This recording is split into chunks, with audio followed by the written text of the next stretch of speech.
morning. Welcome to Thinking is Contagious. A couple of things that I wanted to talk about this morning. Let me start off with one. I don't know if you've seen the trailers, the movie trailers for this new, the movie Stillwater. With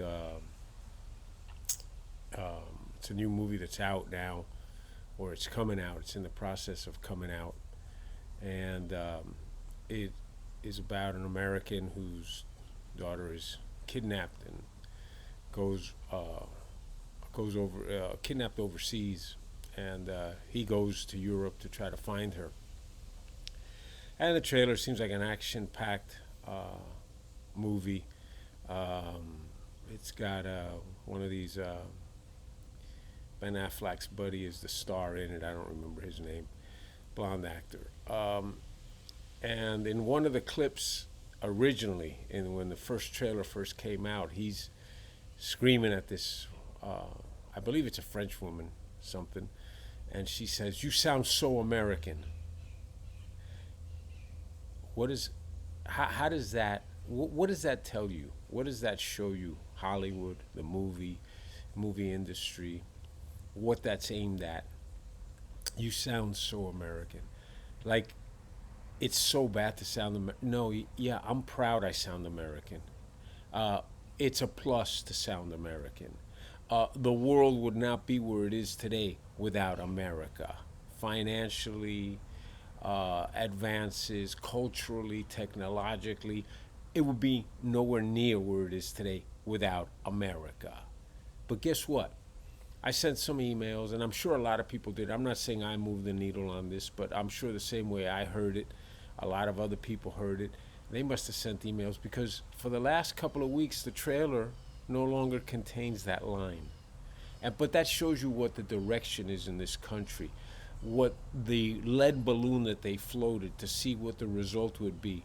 And when the results came back negatively, they cut it out. And I wouldn't be surprised, not that I'm going to see that piece of trash movie, but I wouldn't be surprised if in the movie they cut it out as well, because that's probably the feel or the feedback that they got. But they tried. They tried to float it out there. And believe me, that movie's message is 100% focused and aimed at Trump voters. I'm positive of that. So that's something that we will definitely avoid. Um, Speaking about deceptive and leading in the wrong direction, a poll was taken this last weekend, and I don't know if you saw this last weekend. Bloody pillages, little girl being shot at a picnic bench, I think in North Carolina, mass shootings in Detroit, Chicago, just a summer bloodbath. Most of it black on black crime. Let's be very candid. Most of it black on black crime. Black Lives Matter nowhere to be seen or heard from. The articles, the news articles, the things that you saw on the internet, absolutely no photographs of the perpetrators. Obviously, for obvious reasons, no photographs of the perpetrators, no reference to black on black crime, but that's what it was. But anyway, what I'm getting at, they took a poll in Detroit, which Detroit has a large African American population. They took a poll in Detroit, and 90% of the people said that they were not, that they were concerned more with crime, with having police on the streets to protect them, against defund the police efforts. They were all on board. 9 out of 10 favored that over any defund the police talk or police training thoughts or modification of police behavior. No, what they want is safety, law, and order. 9 out of 10. You don't. That poll didn't come out on MSNBC. That poll was not referenced by the great, the facts, the truth, by Shepard Smith, which is a joke. That commercial, like if Shepard Smith says it, It's the facts. Yeah, right.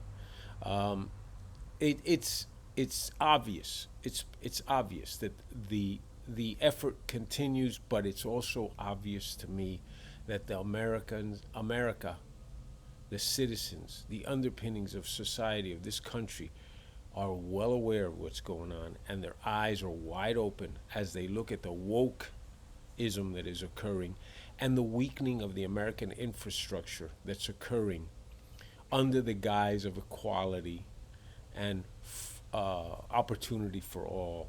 And it's far from that. All it is an effort to weaken the American system instead of making opportunity, instead of making uh, qualifications the central focus of progress.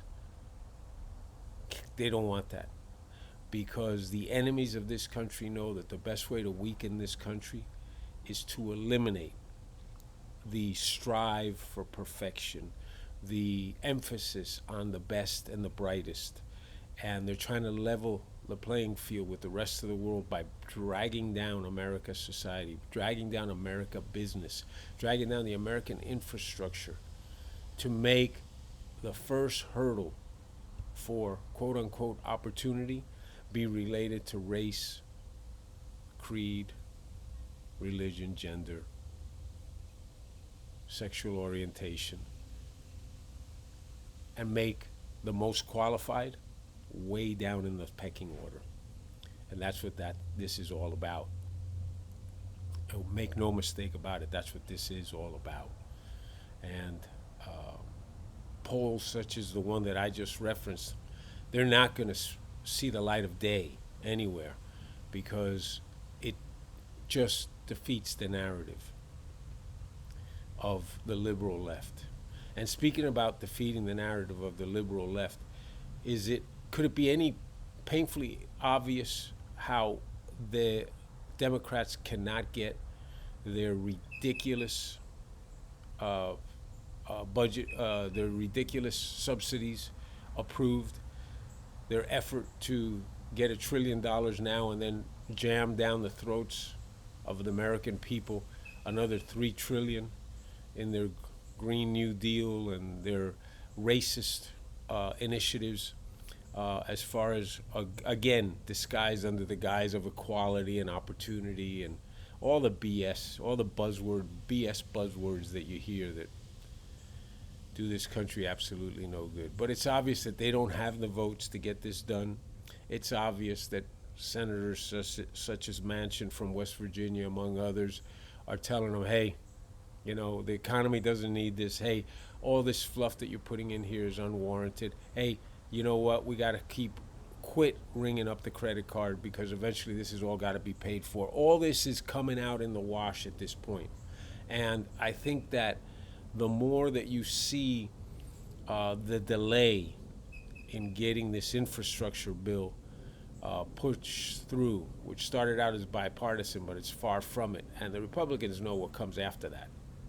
But the longer you see it delayed, the more obvious it is that the support for the misadministration of Kamala Harris and Joe Biden is becoming more and more evident.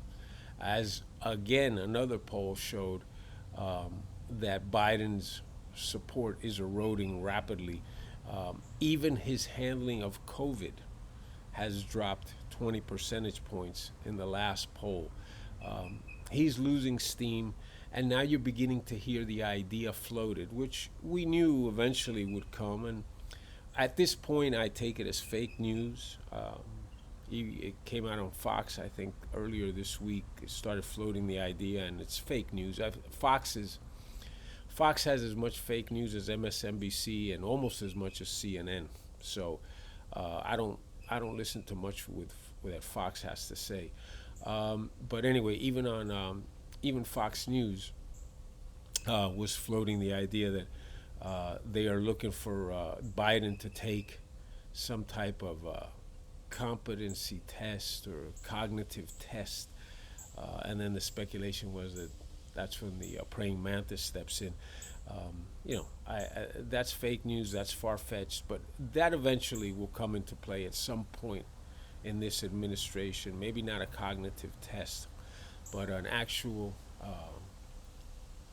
mea culpa, a realization, and an acknowledgement that Biden is not all there. And I still predict that that will happen voluntarily. Biden will step down, and the praying mantis will become president.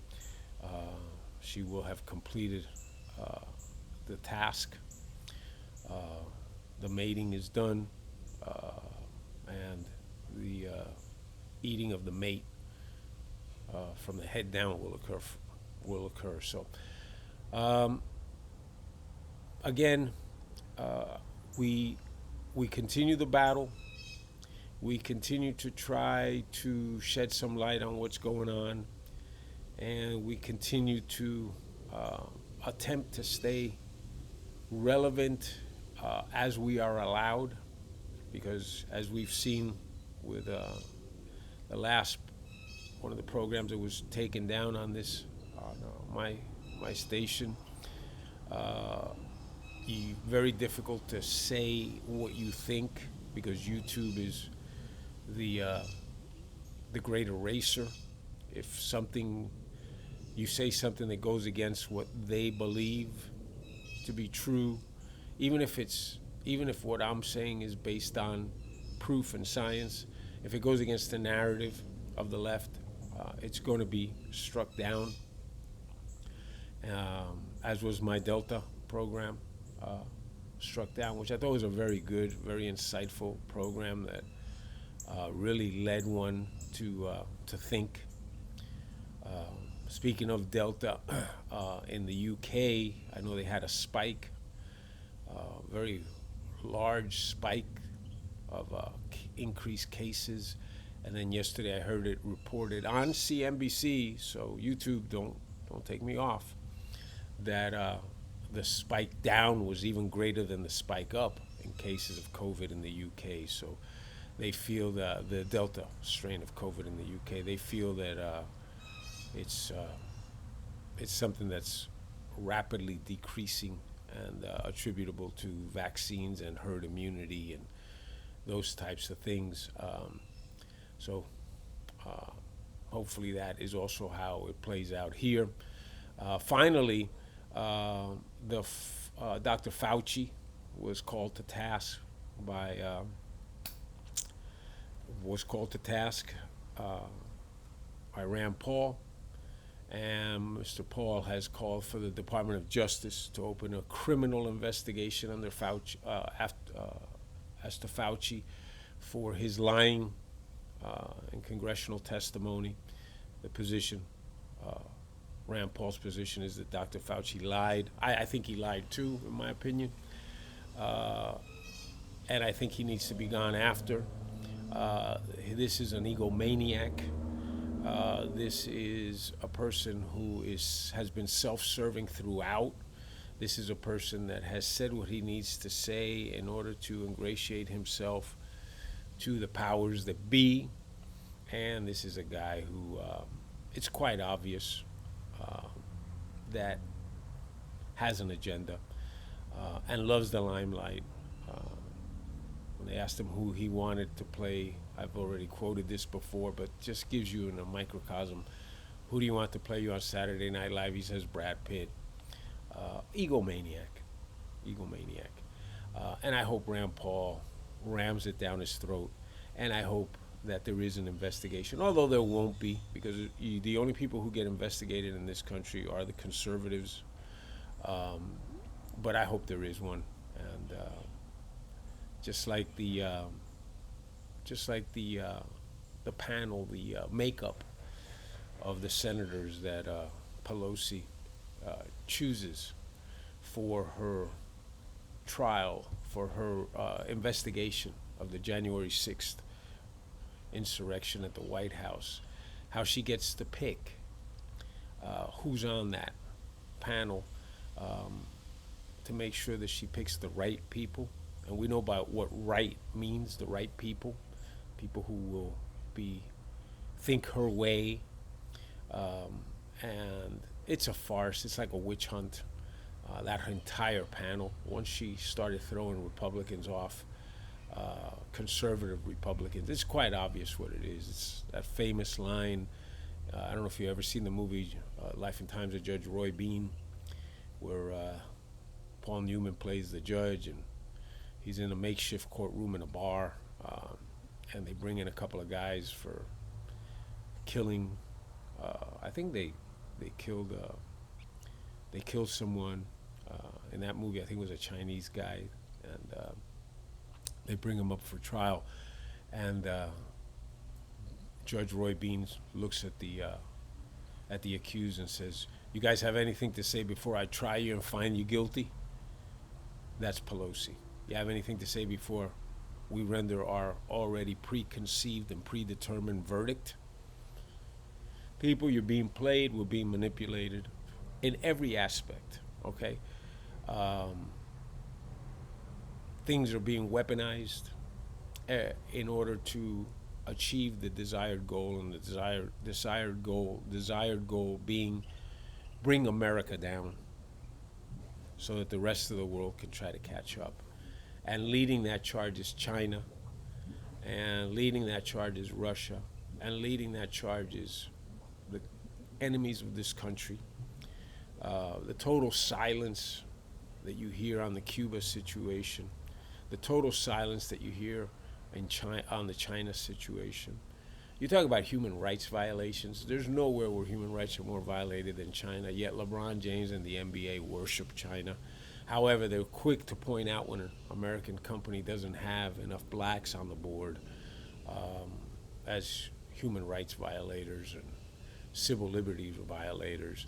Those are all over. Boycott when they determine that things in the United States are not going their way, but they're afraid to talk about anything else.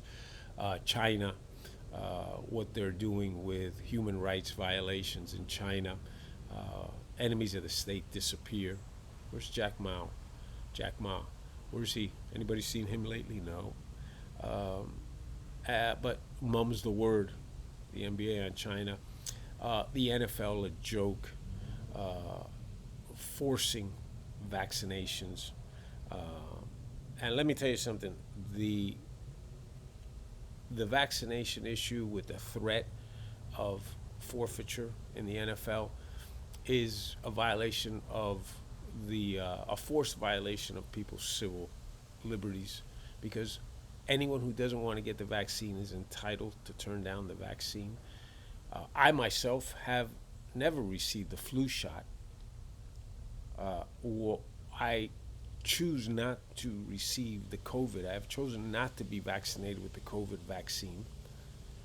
And it should not be a concern or affect anyone, because if I choose not to get the COVID vaccine and you chose to get the COVID vaccine, the outcome of whether I get it or not and whether you're around me or not is irrelevant to you at that point, because you've been vaccinated.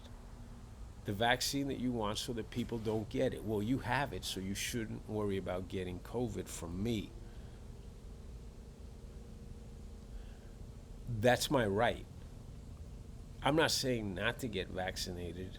People in certain high-risk areas, yes. My parents, I encouraged them to get the vaccine. They did get the vaccine. They're 95 years old. But I choose not to. And I am within my right to choose not to get vaccinated.